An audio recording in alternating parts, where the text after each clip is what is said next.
tighter belay than I probably would if you were playing. For sure. It is a clustery system, way more so than with a partner. This is actually scary, giving yourself all sorts of slack. Whoa! This is how not to lead rope solo. Tell me why somebody would climb by themselves. I think climbing alone can be special in terms of autonomy, the satisfaction of doing a route all by yourself, but then there's a practical time efficiency element. I can go cragging alone and do quite a few pitches. Or you can climb next to your buddy who's also soloing if you're really into this. There's a lot of forums online about this. Since you've read a few of them, you're qualified to tell us how to do this. Yep, certified from the forums. And I've done a few routes of note. There's 3 I'm most proud of. I've lead rope soloed the nose in a day. I hope to do that with a partner in a day someday. I free climbed Father Time on Mill Cathedral in a 5-day solo ground up mission, and I've red pointed 514 in single pitch form. What's harder than climbing a 514? Belaying yourself while doing it. So you have your system dialed. There are lots of ways to skin this cat, and that's why I've hesitated to make videos about this, because like, how do you cover such a broad topic? We're going to cover not only his system that he has proven works, though it may not be the only one, but we are going to talk about why he came up with those conclusions so you can learn how to assess risk, which is really a big part of this, and evaluate if your system's best for you. We're going to tell you all about lead rope solo climbing, which includes lead rope solo big picture, risks to mitigate, device choices, cache loop tactics for auto feeding, and just general pitch flow while out alone. So before we get into the big picture of his system that you completely invented by yourself in isolation, just hold on, stick with me, guys. What's the history and where are the innovations that came along that you built off of? Yeah, so I've done some refinement for sure, but some very last final steps in tidying up the systems that have been around. The Silent Partner was released, I think, 30 years ago, something like that. There's a big wall history of rope soloing back 50 plus years. Can't do the math in real time here. But rope soloing's been a thing since climbing has been a thing. But there has been high-end free climbing while rope soloing. Which is what you really like. Yes. Is the hard free climbing. Quote-unquote sending, red pointing while alone. And that's looked like people putting up routes ground up alone.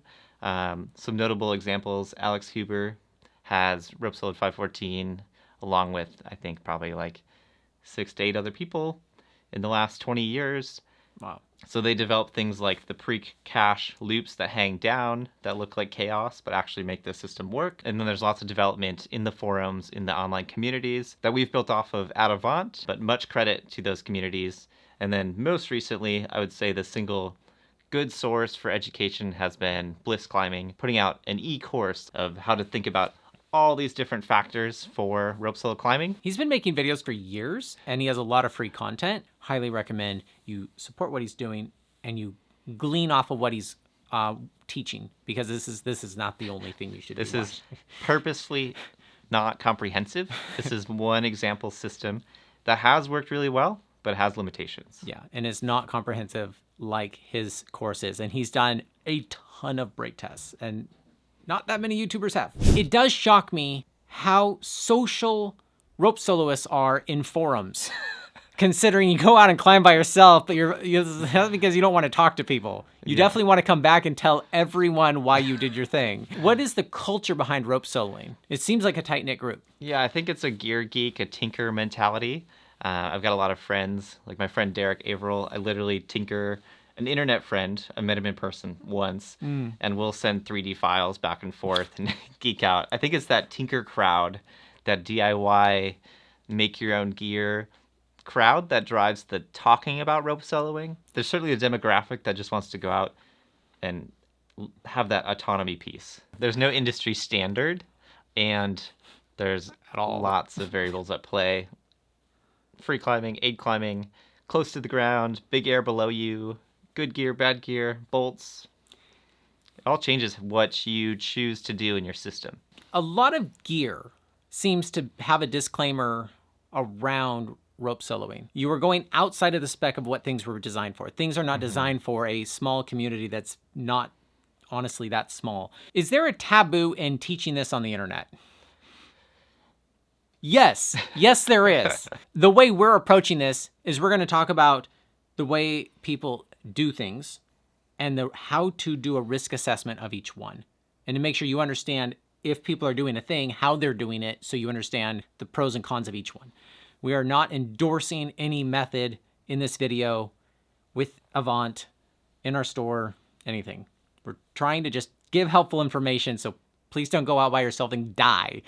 At Avant, we're purposely making these non-PPE accessories that help manage the overall system. Hidden dangers like backfeeding rope, crosslink carabiners. We're not touching PPE devices, but our philosophy is there's a lot of risk to be mitigated outside of the primary device. So while those devices can be misused in some of these situations, there's lots of other hidden risks to watch as well. So some people are so focused on the device when they should be worried about the 30 feet of slack that's on the ground. Yeah. That if they take a whipper, the device might engage, but if there's after too much, you deck. if there's too much rope in the system, the device doesn't matter. Now, before you share the big picture of how to lead rope solo, please stop and go watch the top rope solo video first. There is a reason we put that video out first. This is the more advanced topic. So you need to get really good at top rope soloing.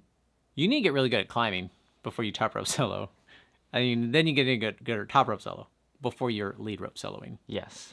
There's a common question of how do I lead rope solo because I want to go climbing outside alone, and how you should start climbing outside alone is top rope soloing. What I've said on this channel for a long time was please don't watch some guy on the internet you don't know tell you how to do stuff and go out on your own and try them. Please go with somebody who knows what they're doing the first time you go out.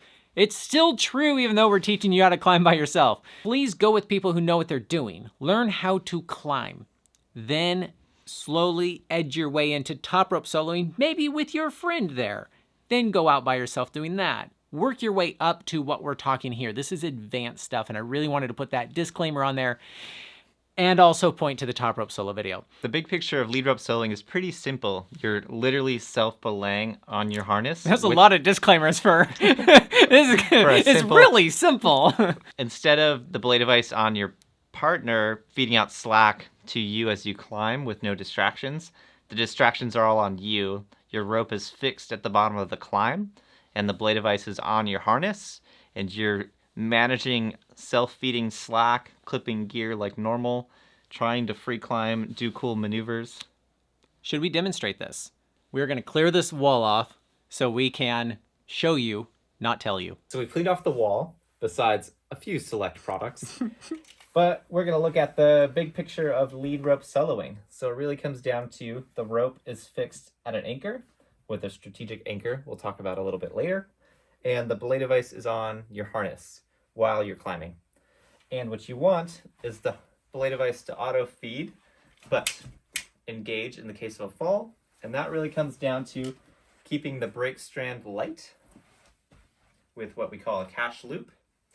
Whereas if you have 70 meters of rope hanging straight down, your device will not feed, and the hardest you will climb is 414. Nice! Let's start with the device you pick. Everybody seems to want to talk about that in forums. There are two types of devices. I see them as a velocity-based clutch mechanism, like the Silent Partner and the Revo, or a friction-based camming device like the Grigri or all the other similar devices. A velocity-based device is like a seatbelt mechanism. At a literal velocity, there's elements inside that swing outward and engage metal on metal, and it's a hard metal on metal catch. Hard, not in the sense of your protections wearing, but it is a mechanism inside that's doing all the work that's not inspectable. That's one consideration.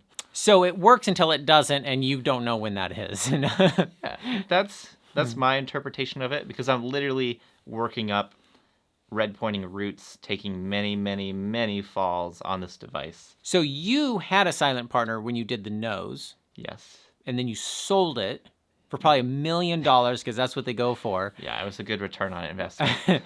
But what made you decide that was not your device? I've pretty much only used a friction-based camming device for my lead rope soloing lately, because I'm focused on free climbing movement and cragging, and that often is hard climbing right off the ground, and I don't deem it safe to wait for the velocity to build up and have a reliable catch. I prefer a Grigri Plus in top rope mode, making it super grabby in one direction and knowing that it'll bite immediately even if I'm at bolt number 2. So I want to make sure we understand your lens is climbing hard stuff right off the ground.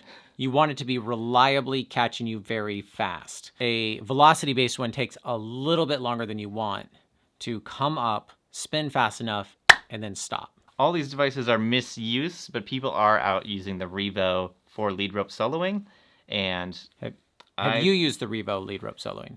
I haven't. I actually have never held one. Oh, look at that. If there was only a place we could get a Revo quickly. There are perks to have in a store now. An unboxing of the Revo. It's not as heavy as I thought it would be. It's heavier than a Grigri. I should do some more experimentation of using the Revo, but I really, really enjoy the positive engagement of the Grigri when I'm working up a route, relying on that quick engagement, not taking time for the velocity to build up, for the clutch to engage.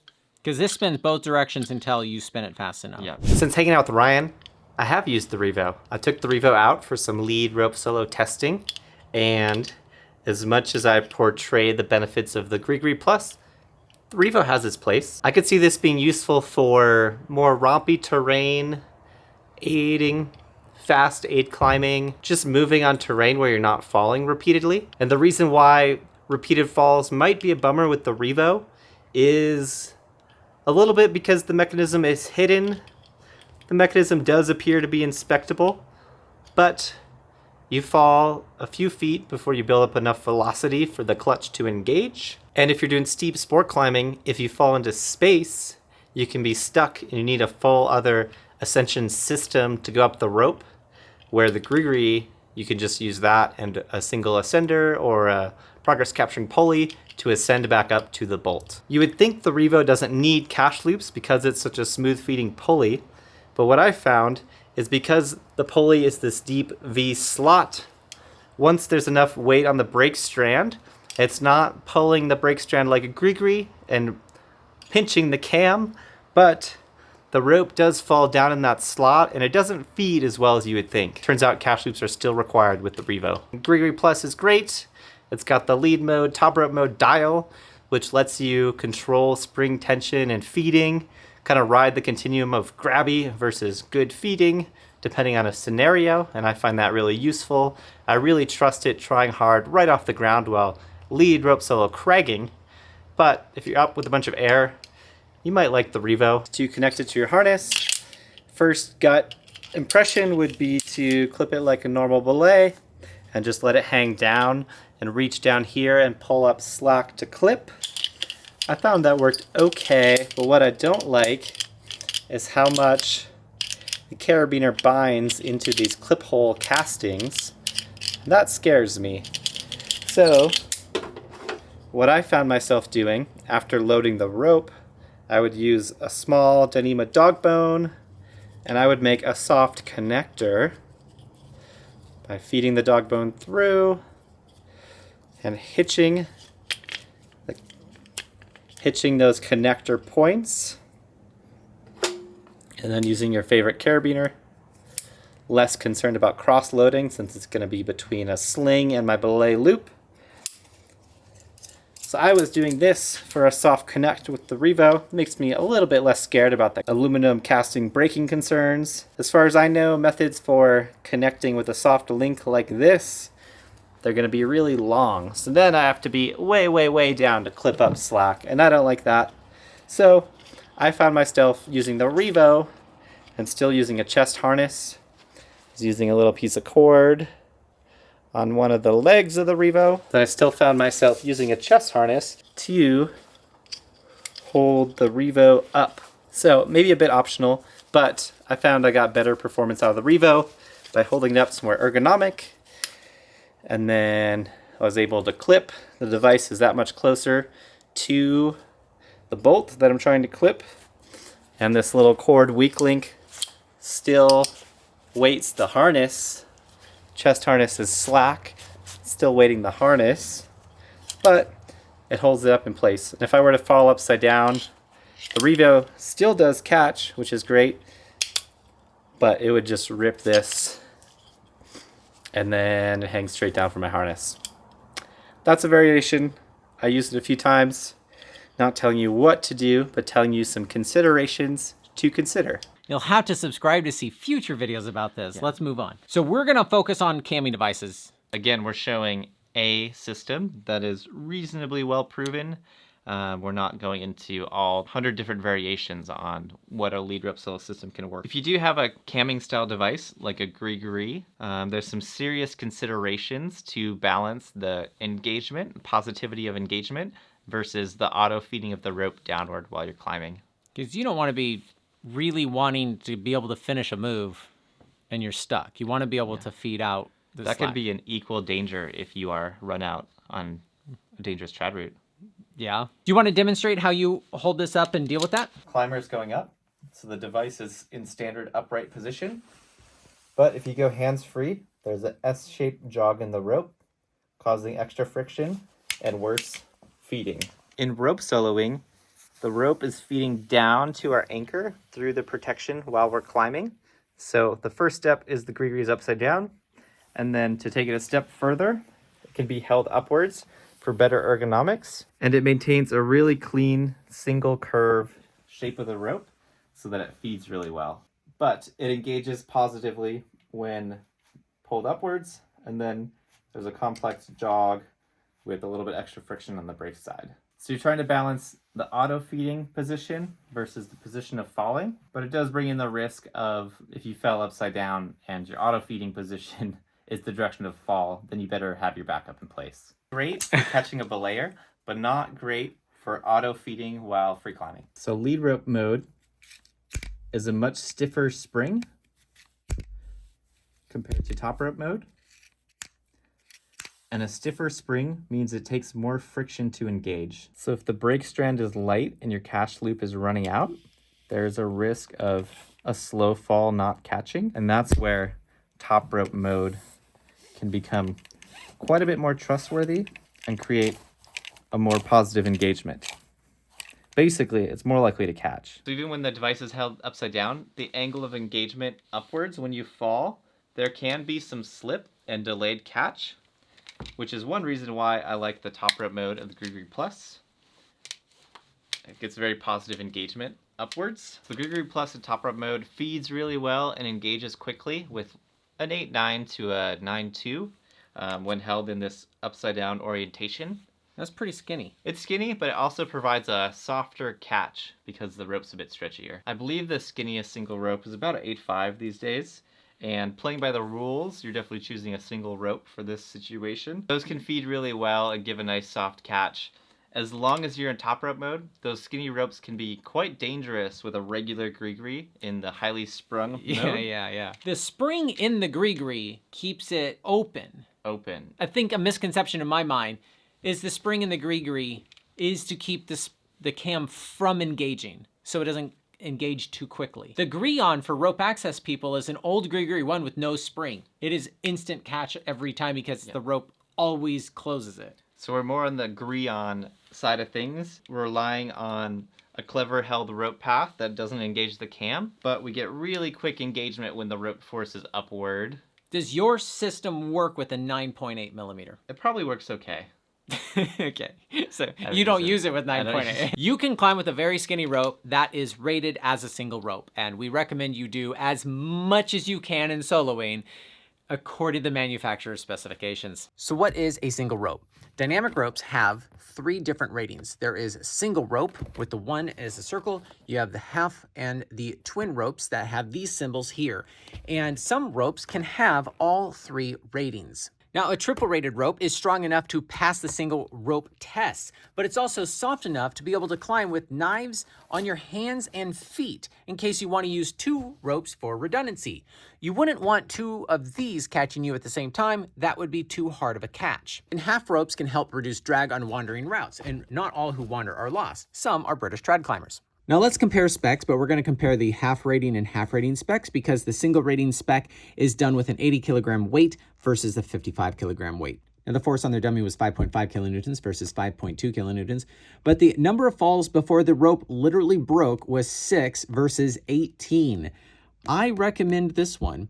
And if you do use this as a single rope, this thing stretches 37%. That is super stretchy enough. This thing is literally a blue bungee cord.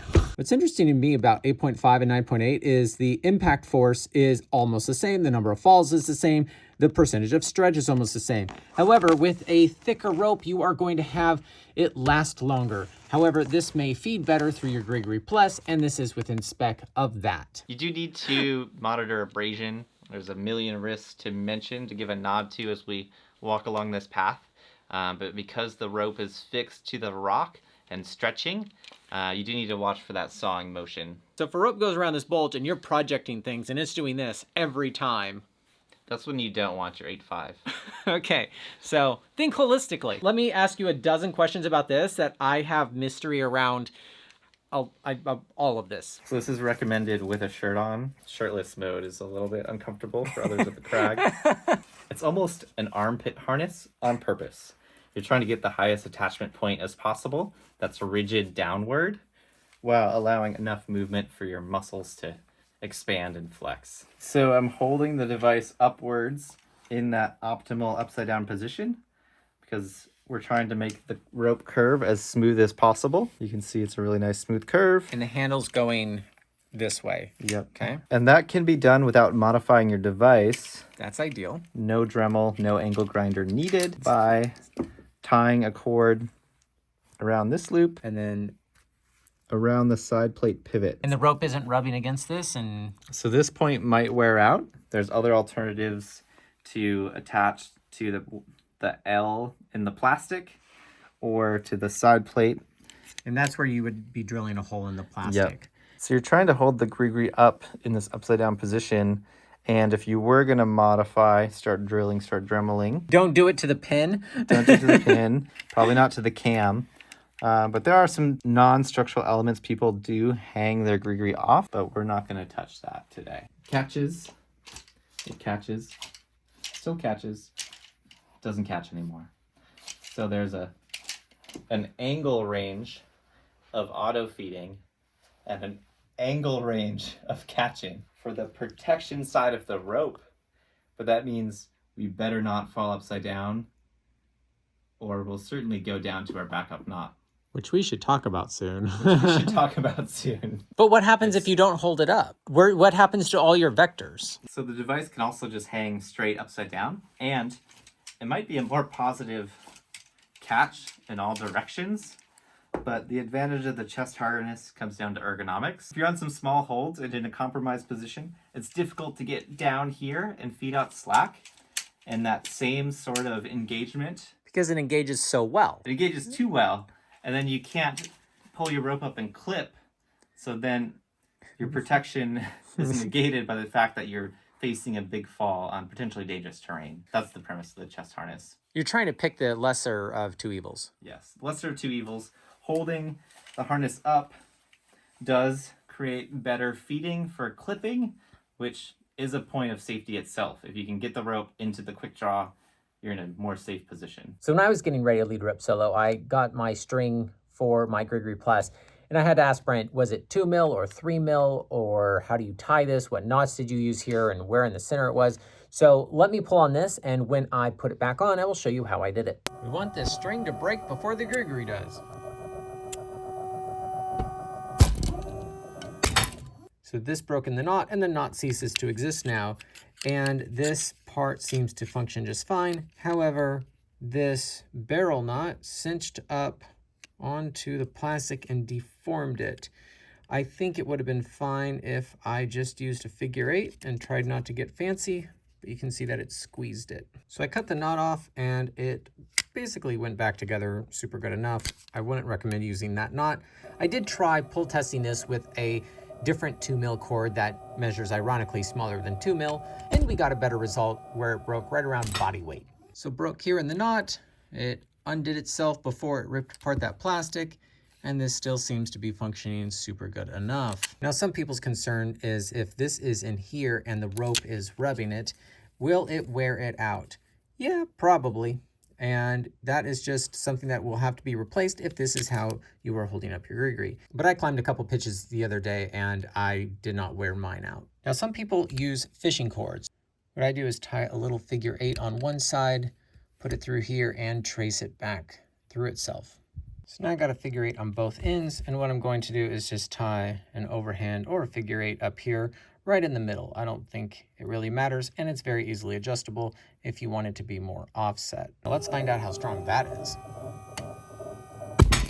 At that force, that is better for your gree-gree, but I don't like the fact that it gets in between those two parts of the gree-gree, and because it's a little too thin, making that is less ideal, having it stuck inside of there. Maybe I understand why there are so many forums on this topic now, because you can go into the weeds on this. But let's get back to the video. So the Silent Partner, which is a dedicated rope sewing device, it did have position for 2 carabiners, so you could have redundant lockers, where the gree-gree only has 1, which is true for regular belaying as well, but it is disconcerting to be climbing and see your device sitting this way. So you can see, even with the anti-crossload feature on your belay loop side, the device can sit in these funny manners, and theoretically, it'll pull to this position under load, but still disconcerting to see this position. So we have this device side anti-crossload feature called the Flex Link, and it's specifically device side so that I can live along with a gree-gree and sit inside the carabiner. Something with the I-beam profile holds the Flex Link really tidy inside the carabiner, and then you can see we have double crossload protection, device side and belay loop side. That's one failure point people talk about often with the gree-gree as your primary device, is the carabiner exploding, because there is an accident report from 20 years ago of somebody on El Cap taking a big fall, the carabiner exploding, and they did have backups on the cache loop that caught them. Some people do use steel malleons or steel carabiners in general to try to feel better about this, but I personally prefer an aluminum carabiner, triple lock gate with double crossload protection. So one of the biggest concerns people have is falling upside down. Yes, a legitimate concern. How often have you fallen upside down? In my entire climbing lifetime, I've fallen upside down once on a relatively extreme trad route, hard laybacking, never lead rope soloing. In your situation, it's rare. Rare to fall upside down, but you see those Wicked Whipper videos of people falling upside down all the time. I don't know if anyone has tested this configuration, but I would expect it to go to the backup knot, so you better have backups if you expect to fall upside down. Screw backups. Let's go see what happens. Meet Woody. Woody's first time dropping on our wood drop tower. So we got these Blake hitches here on the legs to lift him up upside down. We're gonna drop him upside down so we can have an upside down test. This is how not to rope solo. You're not allowed to fall upside down. He looks like he is going to smash the ground. This is an 8.9 millimeter rope with a gree-gree plus in top rope mode held upside down.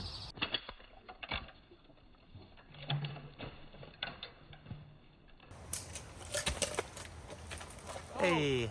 It caught. It wasn't supposed to catch. People are gonna think rope soloing's safe.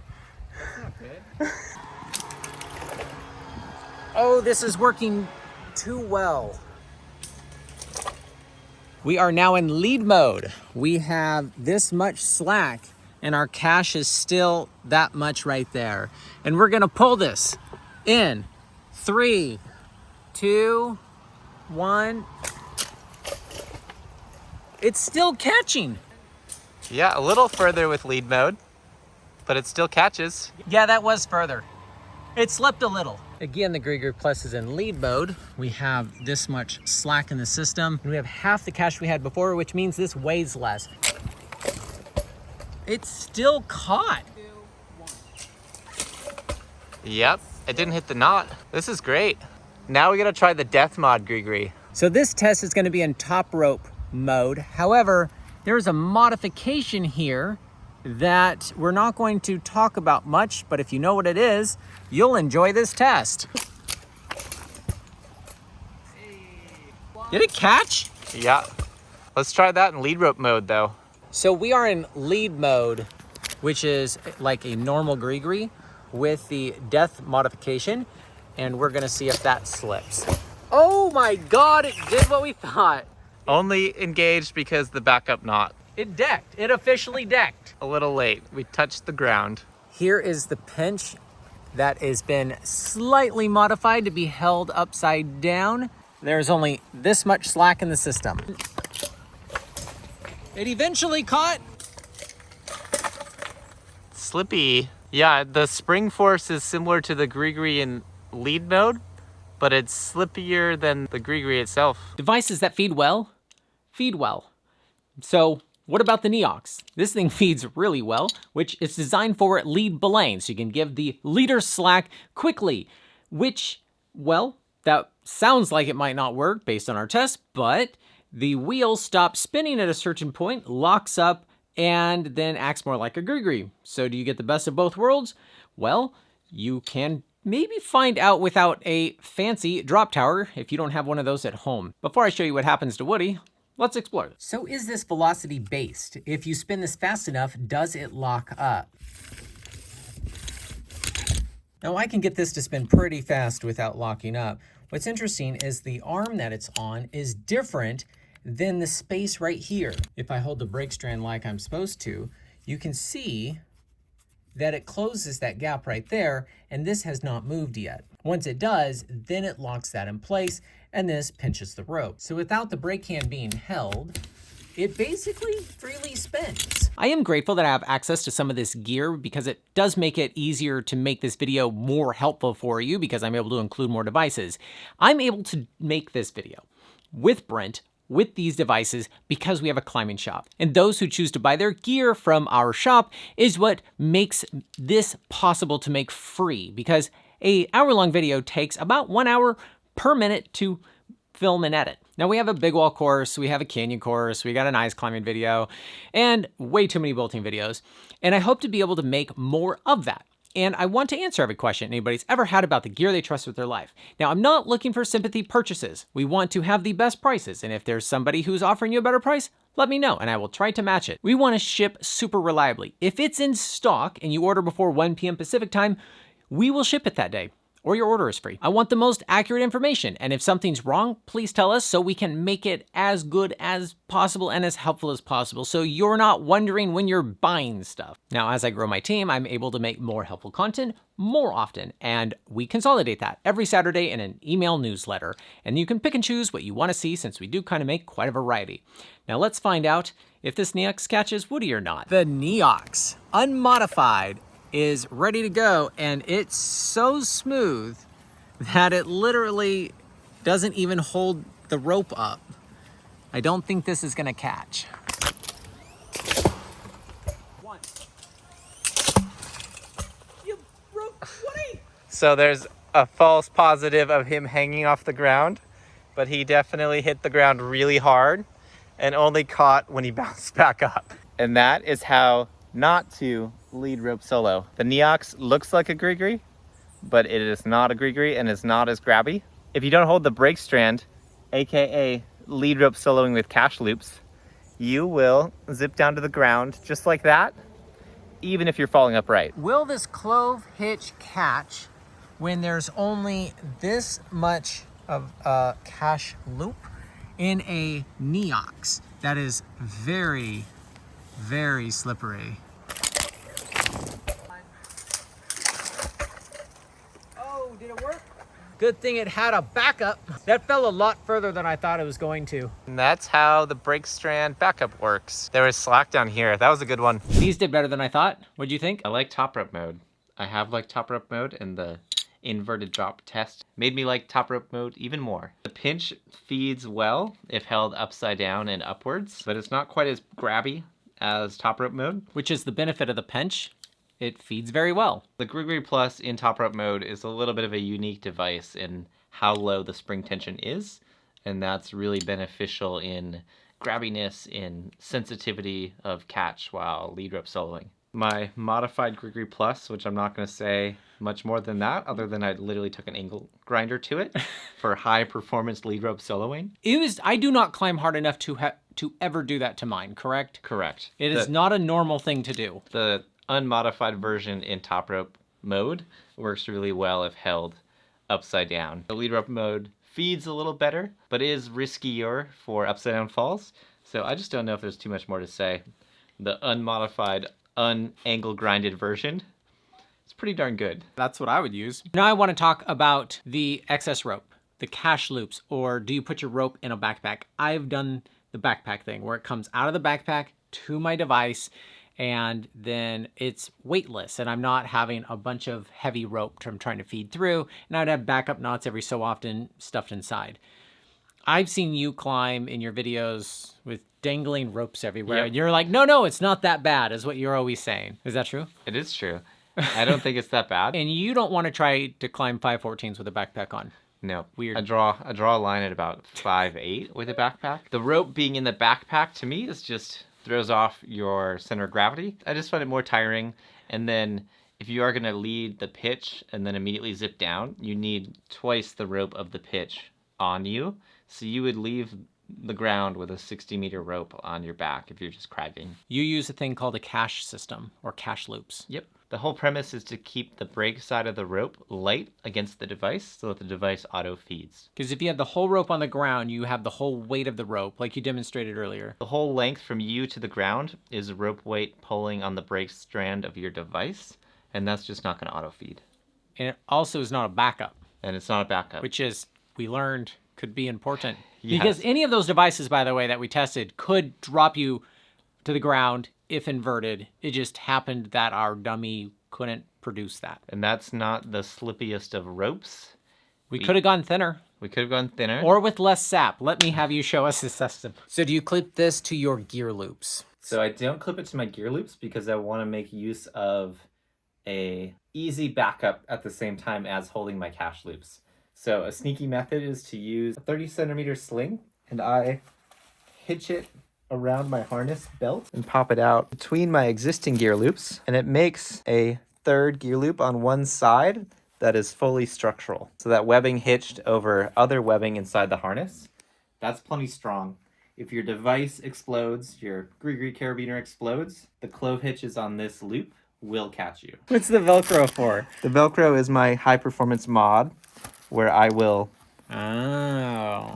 hold it in place. Okay. That's extra high performance to keep the loop tidy in place. It doesn't twist. Oh, I like that. And it stays high. I quite like it because you do have up to 30 meters of rope, hopefully not more, but quite a bit of rope weight pulling on the side of your harness. Since the stone part's going to be there anyways, I just use it kind of like the gear loop plastic itself, and it's just a little reinforcer. You can buy harnesses that have rated gear loops, but I personally like a flossy, lightweight sport harness, and then I add this if I'm going to lead rope solo at pitch, but I don't have a dedicated lead rope solo harness. If you put your cache loops on your plastic gear loop, it does back up the brake strand of the device and will cause the device to engage, but it doesn't back up a full device failure or a carabiner failure. There's not much of a reason to not just do this. So clove hitches could be a really slick backup on this structural gear loop. You can use a key lock carabiner that lets you drop the clove and there's no knot in the rope. So you can have a one-hand releasable backup that, again, if the device exploded, you're still backed up full strength. If you had overhand, you'd have to untie it, and you could do that one-handed, but not while you're cranking on some crimps. It is on a non-locker, but the clove hitch keeps it exactly where it needs to be on the carabiner, and I personally think that's just fine. So my demo anchor is below me, and it's cinched up to this first piece that I climbed to, and I'm going to do a miniature scale demonstration of how the cache loops work. So like I described, these clove hitches are backups to the device, and they hold the brake strand up so that it stays light and auto feeds. So similar to the first demonstration, it auto feeds until it doesn't, and then you simply one-handed drop the clove hitch, climb some more, you do another drop, Sometimes you do have to manage tangles, and I usually just flip it down. Sometimes you do get the loops intertangled with each other, and that can be mitigated a little bit by starting small and going progressively larger. So obviously this is not as long as you would have it. How long would you normally have it? I will literally count out rope, and I know about what an arm span is to make a meter, and I'll do the first one about 3 meters, and then sometimes up to about 5. But it depends on the diameter of the rope. You're literally trying to set the max weight on the brake side of the device. So if you have a heavier rope, you should do smaller cache loops. This first one is this big, and then your next one is this big, and then your next one's a little bit longer, and that keeps them from getting intertwined usually. Usually. It's kind of like managing a rope on a multi-pitch climb. Same premise. There's some tricks you get used to, but starting small and going slightly larger with coils usually lets it feed out without issues. And then the last one, I like to do an overhand on a lightweight locker. And I just know, because the knot's different, when I get to it, I know not to drop that. So keep that one on at all times. And you're guessing how far this needs to be when you're on the ground. You are. If you're wrong, you would have to go in direct and change the knot position. I will just have trailing rope to a rope bag, and that's the rest of the rope. So another 30 meters, half the rope is on the ground, feeding up with me, and that allows me to zip down once I'm at the top of the pitch. If I'm multi-pitch climbing, this will often be the tail of the rope, and half of my rope will be at the anchor on the other side, just to save some weight, because I'm going to go up, fix the rope, come back down anyways to grab my stuff, and then go up again. Another primary variation on the cache loop is what is called a continuous cache.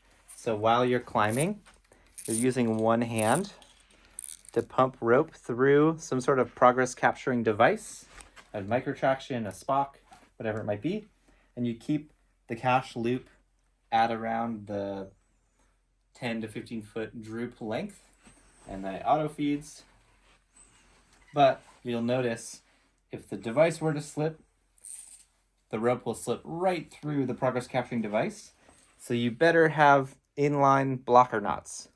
And there's different ways to do this. There's ways to untie these one-handed, but you can see that there's significant snag risks. Even though you don't have all your loops that look dramatic, there's knots trailing behind you that are apt to get snagged. So once you're thinking in the cache loop framework of pre-cache versus continuous cache, there's different variations of various levels of performance. Highly recommend the clove hitch cache drop as general purpose safety. And again, one-handed drop. Okay.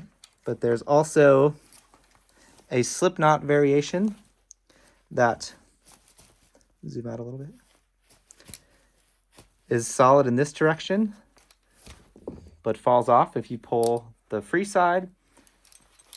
There's a little hair tie bite that does no backing up, but is very high performance if you are just trying to do a quick rip with lots of air below you and all you're worried about is good auto feeding.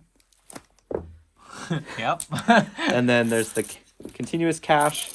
Use the traction to keep the brake strand light, and that's good for a rambly top out. So on the hardest rope soloing I've done, I've used a combination of cache loop techniques where there'll be a 5/12 intro. I'll use clove hitches as close to the ground.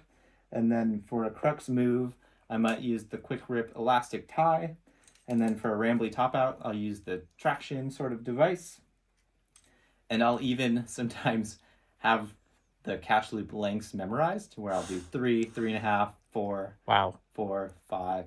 Yeah, that's called projecting for sure. Yeah, you're literally projecting the beta of your cache loops. General use, just slowly lengthening clove hitch cache loops is best practice, I think. Let's transition to a big risk that's not focused as much in lead rope soloing, and that is backfeeding a rope. So there's lots of talk about the device itself, but there's not as much talk about how when you're climbing above a piece and your belay device is auto feeding well, it might auto feed too well, and the little rope weight will be pulling rope through your device, and your anchor might look like this, a giant pool of slack. So you might be this close to your bolt and think you can take a small fall, but if you don't have the rope cinched tight, you might not know how much slack is in the system, and you're really facing an unknown fall length. If that paddle is big enough, you could definitely hit the ground. But we do have a great solution for this from Avant Climbing. We have the soft cinch. It's a little rubber carabiner accessory. And how that works is you clip carabiner like normal, and while you're pulling rope through the carabiner, a quick tug cinches the rope in place. And makes this tight. Wow. It's that easy when you're actually climbing. It's like clipping normal, and then you just pull down a few feet and you can climb above it, and you know exactly how much slack is in the system. Is that something people put on every single quick draw? I don't put them on every quick draw. I usually bring about 5. I do some in packs of 5 because that's what I think for a normal 30-meter pitch you'd end up using. Okay. So I use them every 6 meters in that case. Now, people talk about clove hitching as they go up, even though, I mean, you can do that one-handed. Let's say that was easy to do in theory. So the problem with clove hitching as you go is you're creating a new anchor. You're refixing the rope and taking all the rope below you out of the system for energy absorption. So you're making the fall forces quite a bit higher, and it's not comfortable to fall. On that point, that's factor 2 fall.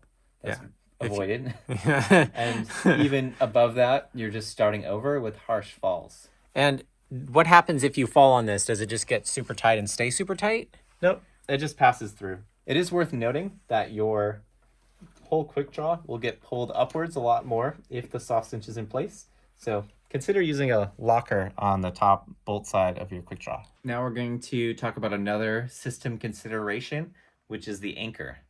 Do I trust my life to one bolt? No.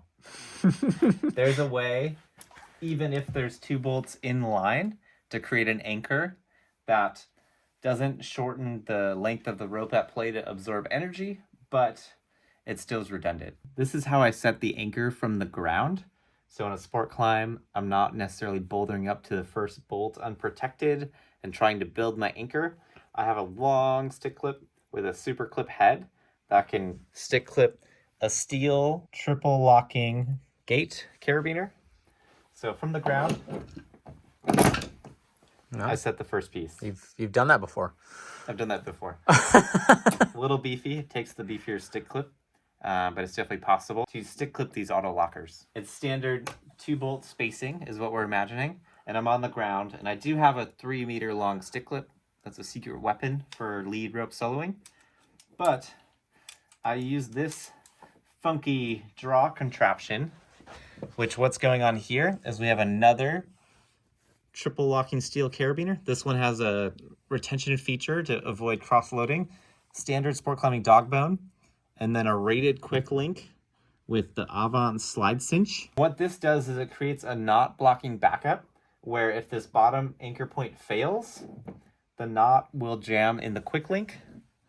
And Ryan has tested that, and it's super good enough. It's a redundant anchor. It checks the box.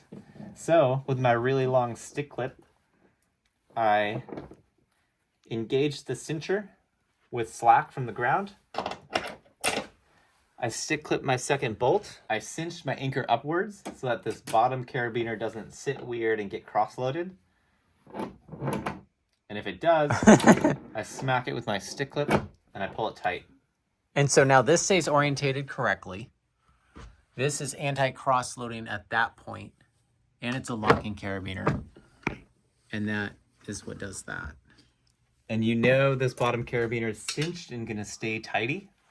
And that's just one less concern to worry about while you're up there trying hard alone. It's all these little things that I think matter more than do I have a silent partner or not. A kit of rubber doodads is worth more than the silent partner. Says big rubber over here. If Ryan's deck screw anchor here were to fail, this would slide up. And then this is now my second bolt of an inline 2-bolt anchor. So it's not equalized, but it is redundant. If the bolt were to fail or something were to break, would the knot get jammed up, whether it's here or here, get jammed up against this 8mm quick link and hold, or would it go through the quick link itself? We did 2 tests and got similar results that were both super good enough.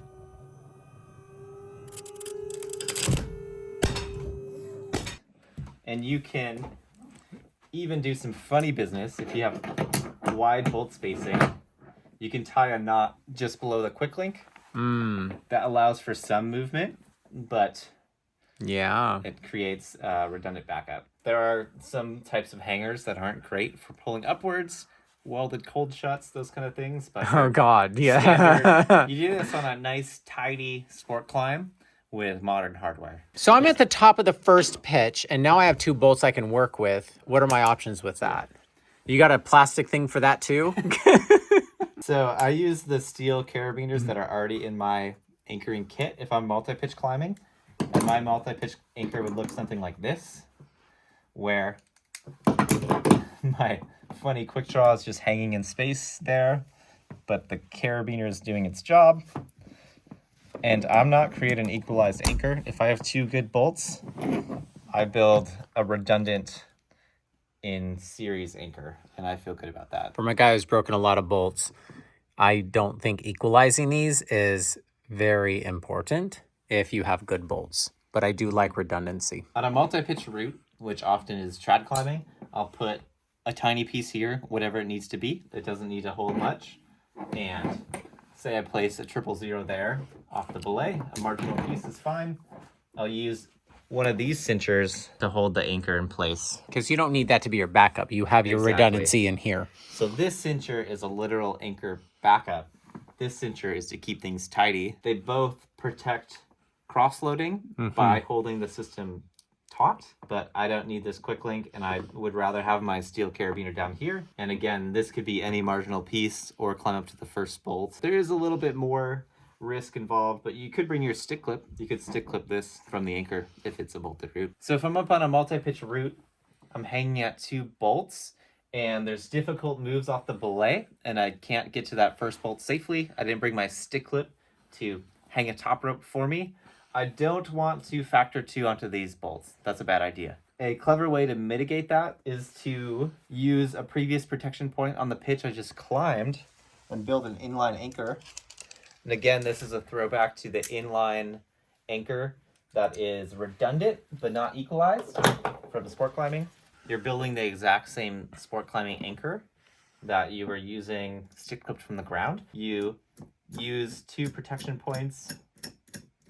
One's from the previous pitch, and you use your slide cinch. You slide it down, and you cinch. And once again, you have an inline redundant anchor. Extra little party trick is if this spacing is too far to be comfortable, where if that piece were to blow, you would fall too far, you can put a little blocker knot at a comfortable distance. So an alpine butterfly is a good choice. Being this close is okay because it'll stretch and this will pivot upwards. So even though it looks like it's about to bottom out, it's not bottoming out until it's way up here. So on a difficult route, on Father Time, I did this for one of the pitches that is 13B down climbing traverse 20 feet away from your anchor, right off the belay. Okay. So there's a boulder problem pitch right before it. I had my anchor 40 feet down, and I had all that extra rope in the system for the catch, and I had a pass-through redundant anchor. Now, knowing more advanced techniques, I would have used a knot like this. That personal reliance that is so satisfying in going and taking on these adventures alone, doing a big route alone, also obviously provides a risk in terms of self-rescue or worst case calling for help. So I personally make sure I bring a phone if it's somewhere with service, like LCAP. Yeah. Or an inReach is a good idea if you're in the backcountry. And do you have a plastic widget for that? Funny you should ask. I do have a little snack pack multi-pitch storage pouch. So that's not a chalk bag. It's basically a second chalk bag, but it's a pouch instead of a chalk holder. And then it has a phone slot with a phone tether. That's super safe. And this is because you don't like carrying a backpack, but you need a couple things with you. Agreed. If I'm rope selling a multi-pitch route, I'll have some sort of haul bag with my snacks and At the anchor. water at the lower anchor, and that's often even a rope bag for the extra rope feeding out, depending on how you're doing things. But to the point of having personal safety items on you, a phone, an inReach, I like to keep on my person in a pouch. So if I take a bad fall, partially incapacitated, stuck on the wall, I'm not stranded forever. Walkie-talkies don't work as well when you're alone. Yeah, I was going to plug Rocky Talkie, 10% off with the how not to discount code, but No friends. it's not applicable to this group. You've built your anchor, you have your cache loops, you're clipping as you go, you cinch your thing up, you know how much slack you have in the system or you don't, and then you get to the top and you high-five yourself, which is probably weird. And then what do you do? Because in big walling, yeah, I can rappel down. I have ascenders. I'd be jugging anyways if I was the follower. When you're free climbing this stuff, do you have an ascender? No, I simply get to the top of the pitch, and on a sport crag with open moosies, I'll literally just clip the moosies like another piece of protection, pull the brake strand of my gree tight, and sit back, and then I'm already in gree mode. You unclip the chest harness, and it kind of rotates to a good position, and you can start zipping down the pitch and cleaning your protection as you go, and even use a quick draw or a PAS to tram into the rope like you would on a steep sport climb. Then you get to the bottom, and it's a funny trick, but you'll use your PAS. You'll go into the last loop of rope at the bottom knot, and as you cinch onto that and weight that knot, you can then undo your last carabiner, you rope swing out, and you lower yourself to the ground, and you're done with the pitch. This is for single pitch Single pitch stuff with open systems for you to put your rope into when you get to Yeah. the top. for efficient lead rope solo cragging. But when you're multi-pitching, do you clean as you go and then you jug back up, assuming you don't leave, you don't need a redirect? This brings up a good danger that we're not going to go super deep into, but you do on a multi-pitch route leapfrog back and forth. You'll lead the pitch with your protection in place. Yeah. Tie off the top anchor and gree rappel down with the gree you have, and you're about to jug back up, but because you're often using a skinny rope for a high performance lead rope solo system, you want to refix at multiple points on the way down and isolate the rope bounce to reduce rope wear. So I'm not bringing a rope protector. This is kind of a callback to a top rope solo video we made. My personal philosophy is erring on the side of refixing over relying on rope protectors. So I make sure that if I go over a bulge, I refix below it, and there's ways to do it that's releasable one-handed. Everything must be one-handed. It isolates the rope bounce to these small sections that you can see, so then when you're jugging back up, or you could even top rope solo follow yourself if you want double credit, you can see the isolated rope sections and know that there's no core shots being created from rope bounce. Shall we go give some real life examples at Index? Yeah, let's go to Index right now. Right now, because it's not late at night and we have not filmed this all day. Welcome to Index. Got great granite and wet rock. In order to fix a rope for Ryan to film me lead rope soloing, I'm going to lead rope solo and rig the route. As we demoed in the studio, I'm going to use my super long stick clip to set the anchor from the ground. An inline 2-bolt anchor. Holy cow. And 0.5, that looks so far away. I'm going to break my stick clip. So I set the first bolt, a triple locking steel carabiner with the stick clip onto one hanger, and then I'm going to use my fancy quick link cinch draw to create the redundant 2-bolt inline anchor. So you have to reach a little higher for the second one? Yep. Now, could you fix that when you get up to it? You can definitely fix it while you climb up to it, and that's a steel triple locking carabiner. Top roping up to it, it's probably good enough, even if it's cross-loaded. Yeah. But best case, you set the 2 anchor carabiners from the ground, and you cinch them so they're not cross-loading. Is there a wrong way to do that, or you just put it in normal? Put it in normal before flipping it to a confusing orientation, as if I'm going to belay, then flip it upside down. So it's in the orientation that you would rappel with, but you clip it backwards. And before you clip it up, do your gut check like you would with a partner. Flexi belay loop does help, because when you get to the top, you wrap, and a quick 180-degree twist lets you rappel in normal orientation, but we are clipping the gree backwards. Okay. But we still check it as if we had a partner. We clip it up to our harness, I have an 8.5 skinny rope, so I'm gonna double check I'm in top rope mode. So you want a rope that's not grabby and you want your device grabby. Because I'm top roping in a pulling slack, I'm gonna do a very small first cash loop because it will quickly become big as I yard in slack up to the anchor I created. Does that get hung up on your cams? No. And then show me the clove. How do you do one backwards and one the other way so you're not getting twisted?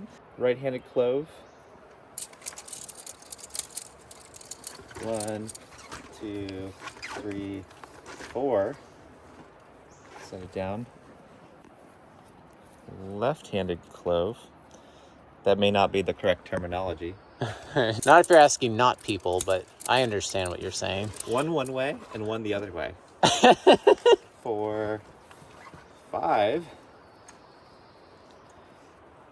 And again, this is a skinny rope, 8.5. So I do relatively long cash loops Because the weight is not there. because the weight is not as high on the brake hand of the device. 2, 3, 4, 5 and a half. Can you recash loop halfway up if you got a good place up there to stand? Yeah, so if you have a long pitch, you could do just a few cash loops and get to a stance, no hand stance, and re-cash loop, refill your caches. This is a 35-meter pitch, and I'm gonna cache for the whole thing on the ground, so it's a little bit extreme in terms of all the rope hanging off me until I hit the middle point. It's gonna look dramatic, but Which is marked. Is that essential, do you think? having the middle mark present on your rope is helpful, because then you know Where you're dragging at. where your final backup knot should be. And again, I do an overhand on a locker. Is that a locker? Oh, it is a locker. Okay. That stays put. I don't undo that until I'm rappelling. And then you have this. And the other 35 meters you have flaked nicely, but does that matter? The rest of the rope is feeding out of the bag, so you do want it to be flaked fairly nicely. If it snags on the ground under a root or something while you're climbing upwards, you're going to be bummed and you're going to have to come down, fix it, and start over. The long pitches do look pretty ridiculous with all the rope on you leaving the ground. But you said it's not bad. I don't think it's that bad. You're biased. You're a rope soloist. There's a reason I'm using a skinny rope with half the rope on me. A skinnier rope is lighter. Aside from auto feeding improvements. Well, when you're halfway up, you actually have more than half the rope on you, no? You pretty much always have half of the rope on you. Because you're using those cinchers on the way up, Oh. the cinchers hold the protection side rope weight, but I am trailing more rope weight off the ground as I go. Yeah, this is in the weeds, but if you're doing a multi-pitch route and you don't need to lower on a free strand for cleaning and retrieving the rope, you can climb on half the rope with the middle anchored down below, and you run out of rope right at the anchor. You fix the single strand back down, and you're retrieving the rest of your rope anyways and continuing upwards. So then you actually end up with no rope weight on your harness by the time you're at the anchor. Didn't you do that on Great Roof and you Yeah. calculated wrong? But then you have to calculate correctly so you don't run out of rope. So this is a good way to not run out of rope. Then you do a quick partner check. Grigri, are you ready? He's ready. Like I said, you do have to winch up the start with the preset anchor. Filming a soloist is way easier. We don't need anybody to belay.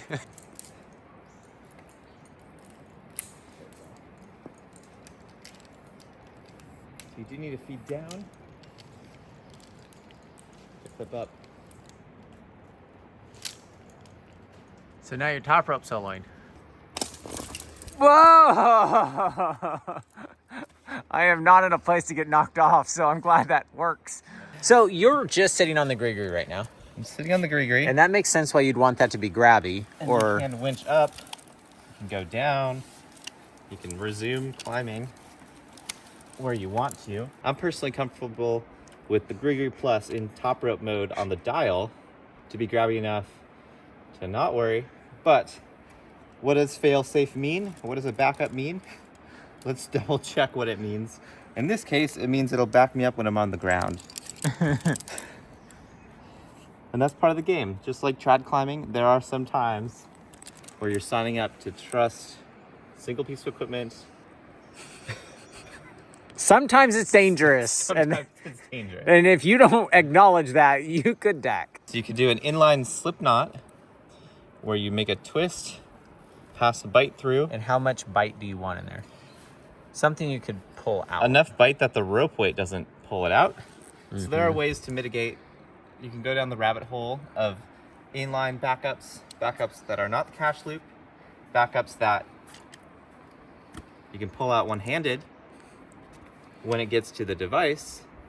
Especially if you go through whatever the crux is and you know you have a hand jug there to hang on to manage it. So if I knew this was going to be hard climbing and I was going to fall and I didn't want to hit the ground, I might have thrown an inline slip knot once I left the ground. But you'd have to tie it one-handed in this case because you're cinching up.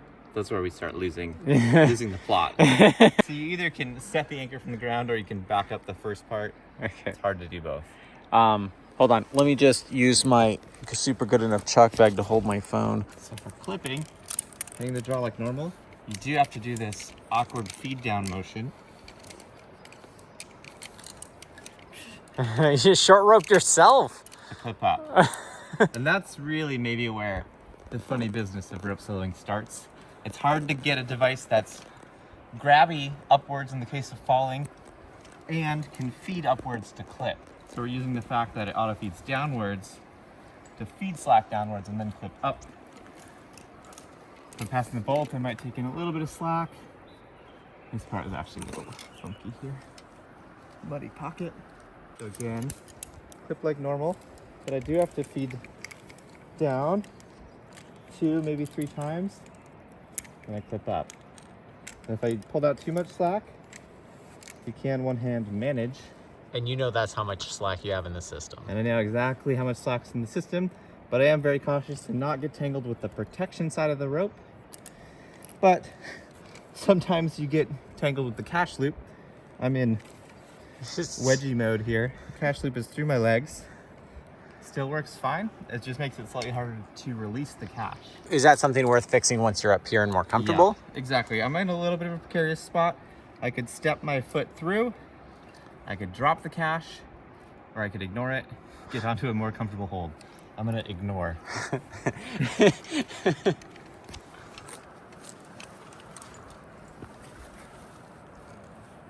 You do get used to, oh, see that?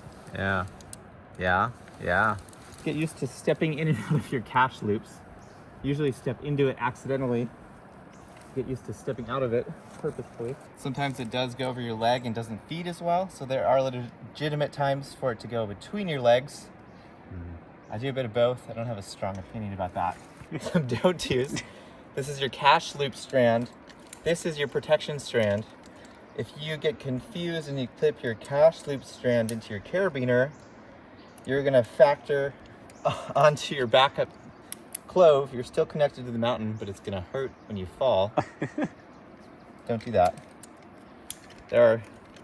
It is a clustery system, way more so than with a partner, but it is manageable if you know what you're looking for. So every couple meters, I use the soft cinch to protect that backfeed problem that we discussed. What that looks like, feed down, clip the device like normal, pull the rope through the carabiner, and look at that. The rope weight no longer pulls rope through my device. And I know this is exactly how much slack is in the system, and I'm minding that slack, and I know what falls I'm facing. I actually like this the most out of the rope soloing, is that's how much you have. Yeah. You never quite know with a belayer. And you can, if you cinch too tight, you can spike yourself more where Yeah. there's not, You could hard catch yourself. it's not hard catching because there's less rope to absorb it. That 1 foot of rope doesn't make a difference in absorption, but it makes a difference in reaction time. So if I were to slip, I will just face plant if it's really tight. So ironically, even though it looks weird, you do running belay with a little bit of slack because that's all the slack in the system. It's auto feeding. I'm gonna run out of cash before I bust a move here. I do my one-handed cash drop, quick flip so that the bend in the rope disappears. I keep climbing.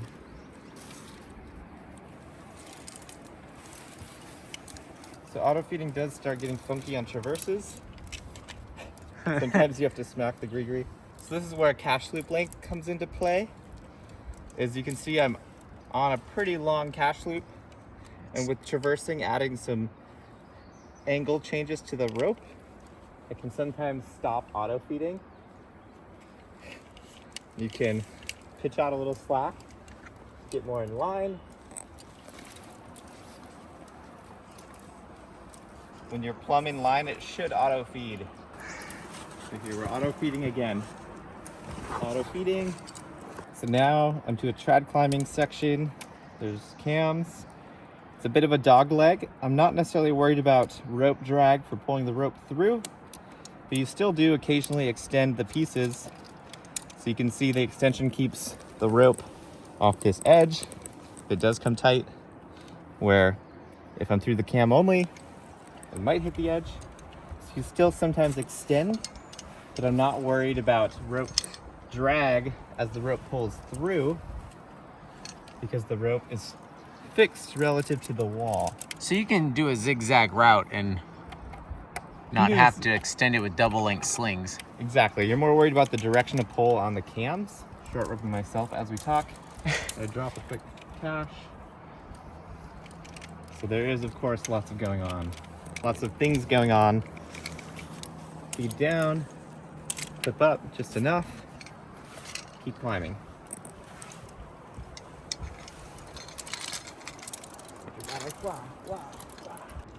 It's thick enough. Super thick enough.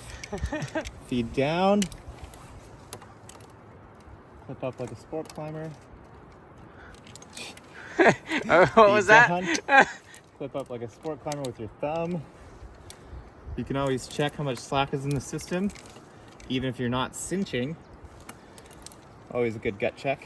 So you're not cinching there. Why are you not cinching there? That would actually be a good place to cinch, but for problem solving on the fly, there's a foot ledge one move further, And then you'll place something and else. then that's where I'm going to cinch. You could definitely cinch right there, because my last cinch is 20 feet away. Yeah. 3.2 meters, I don't know. For the metric folk. Falling upside down is a big risk discussed in lead rope soloing. We tested it. It's a little less scary than we thought, but definitely a risk. You don't want to hit your head, be knocked out. More than ever, you want to be cognizant of where your foot is relative to the rope. Even though it looks like it's behind, it's actually on top of my foot. It'll fall out. Or this could actually be more dangerous. And I'm OCD about that, for good reason. Yeah. But falling upside down is generally not a good idea while lead rope soloing. Place the piece. My last soft cinch is 25 feet below me now. So again, feet down, flip up, cinch in, and you can see I had 3 feet of slack in the system, and that builds up as the rope gets heavier. Cinch tight. I'm pretty stoked on those. I have a tighter belay than I probably would if you were belaying. Yeah, for sure. It'd be like coil up on the ground after the gree-gree. Napping. Bit of a punchy move here. So I'm careful to not get my leg behind the rope. Oh God, yeah. So it's certainly more going on and more dangers than regular climbing. This is not regular climbing, but it works. Works if you do it right, like most things. So here, this would be really dangerous to step through. You're very, very cognizant of that leg behind the rope. So you haven't fallen upside down, not because it's a rare thing to do, but because you're careful. Because I'm very careful. I have even been careful, Oh, true. but it was a foreseen circumstance where I signed up for the risk. So here's a back feeding example. So you have more slack in the system than just in what's in front of your face. Yep. but the cincher is close enough to me, I can look down and see what slack I'm dealing with. That slack generally doesn't compound unless there's a lot of rope weight between you and any sort of cinching points. That's when it'll self-spool, create a big risk.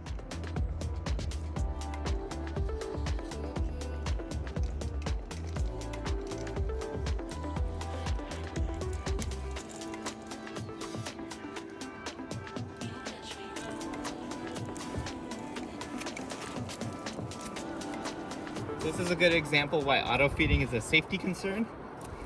Out above a piece, mantling to a jug. Oh. If you can't do the move, you might be facing some risks. So auto feeding sounds like a luxury, but it's a safety concern. You can see cash loop is over my leg. That's adding a jog to the rope, adding some brake strand friction.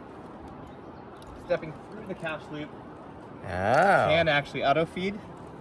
So I find myself stepping in and out of the cash loop. And is there a risk when you fall of it getting caught inside your crotch? There's a wedgie risk if you fall with it between your legs. But only if it slips. Yeah. Yeah. But if you have a really grabby device, it won't pull tight between your legs. It'll catch. Short rope myself. So I'll sometimes literally count. I did 2 pumps. I should have done 3. So you find yourself knowing how high you're clipping and pumping down slack accordingly.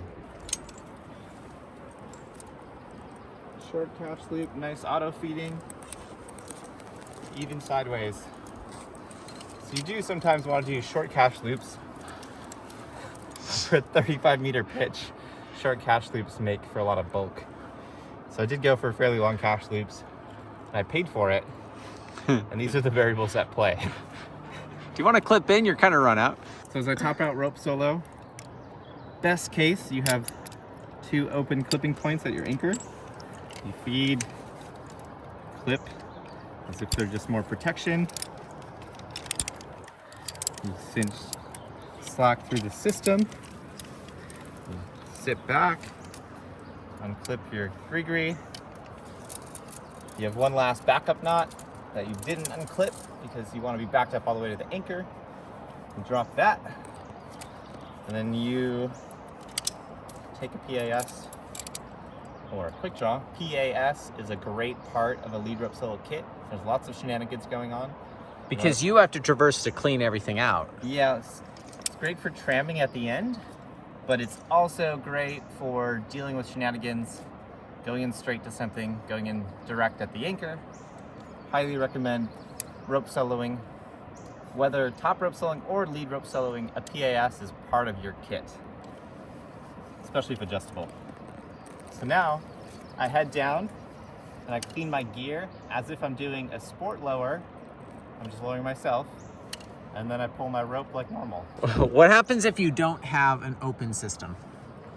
If you don't have an open system, you pull the tail of your rope up, thread it through. You have to go in direct to the anchor, take the gree-gree off, reset the gree-gree. Less ideal, just a few extra steps. So I am rappelling on the free tail while cleaning the gear on my way down. My tail has a knot. The end of the rope is tied into the rope bag. And as I clean, you do need to do something specific if you stick clipped your anchor. Because the anchor is not at the ground, so if I rappel to the ground, I would have to somehow unstick clip the anchor to stay redundant. When I clip, my cinch is on not cinch mode. Clipped into that quick link. I am part of this anchor, counterweighting. Let that droop. This PAS has a locker. I go down here. Look at that quick link jam into the knot. I am weighting both sides of this rope. I am counterweighting myself and self-lowering. So I pop that and I wrap to the ground. Pulling that strand with you. Yeah. Wow. You almost make it look easy. Thought I'd go out and try this for myself. I'm gonna see if what he showed us is actually something you can take to the crag and practice. And This is so easy, I'm not gonna have to be top roped. But you could actually practice this on top rope until you get your system dialed. So I have my steel locker here, and I'm going to stick clip this bolt with my arm. It's literally that easy.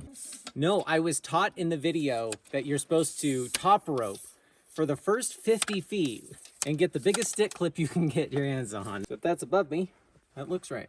So I asked Brent about these things because I tied this one off, and he says he just lets them hang there and it doesn't bother him. So I'm just gonna do that. So then you flex to make sure it's loose enough for all your muscles. So my cinches are really tight on there. After the rubber cools down, they are not coming off.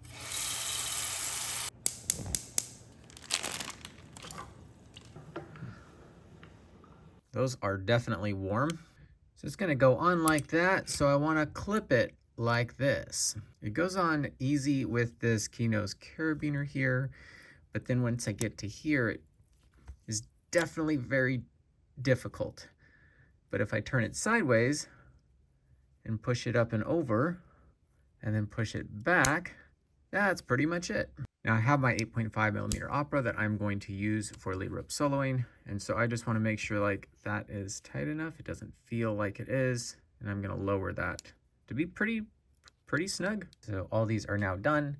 24 hours before I need to go use them. Everything you watch on YouTube looks easier than it really is in real life.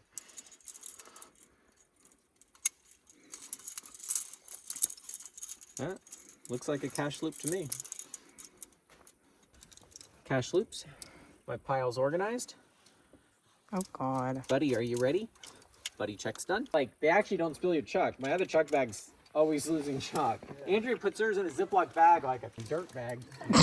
Oh, this actually looks fun. Oh, it's sure nice doing this on terrain that's Easy. not stressing me out. I'm gonna go down one more pump than I think so I don't short rope myself.